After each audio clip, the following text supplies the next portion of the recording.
পুজোর আগে বাঁকুড়া পুরুলিয়ার বাজারগুলিতে অজস্র মানুষের ভিড়। কেন এই ভিড় জানেন? কারণ এই সময় বাজারে পাওয়া যাচ্ছে কাড়ান ছাতু। এই ছাতুর স্বাদ চিকেন মাটনকেও হার মানাচ্ছে এবং এটা শুধুমাত্র এই সিজনেই পাওয়া যায়।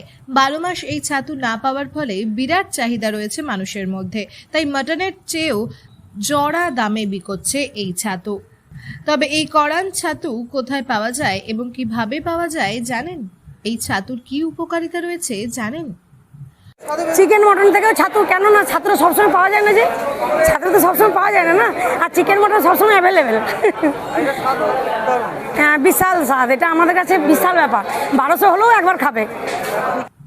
মূলত এটি একটি মাশরুম, যার গ্রাম বাংলায় আঞ্চলিক ভাষাতে বলা হয় ছাতু।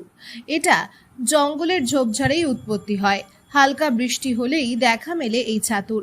জঙ্গল লাগোয়া গ্রামের মানুষ এই সিজনে যেমন জীবনের ঝুঁকি নিয়ে জঙ্গল থেকে ছাতু তুলে এনে বাজারে বিক্রি করে, লক্ষ্মী লাভ করে, ঠিক তেমনই আবার বাজারে ব্যবসায়ীরা এই সময় ছাতু বিক্রি করে একটু বাড়তি উপার্জনের মুখ দেখে। দাম বেশি হলেও এর স্বাদ একেবারে অতুলনীয়। ডাক্তার প্রিয়তোষ ধল্ল বলেন, এই ছাতুতে ক্যালোরি ভ্যালু কম, কার্বোহাইড্রেট কম আছে, এর অনেক ভিটামিন আছে, সোডিয়াম কম আছে, পটাশিয়াম বেশি থাকে। এটি একটি লো ক্যালোরি এবং লো ফ্যাট জাতীয় খাবার। এটি ওজন কমাতেও সাহায্য করে। এর মধ্যে অ্যান্টিঅক্সিডেন্ট আছে যা আমাদের শরীরের মধ্যে উপকারী, যেমন সেলেনিয়াম, কোপা, ম্যাগনেসিয়াম, ফসফরাস। এই ছাতু ব্রেন হেলথের জন্যও কাজে লাগে।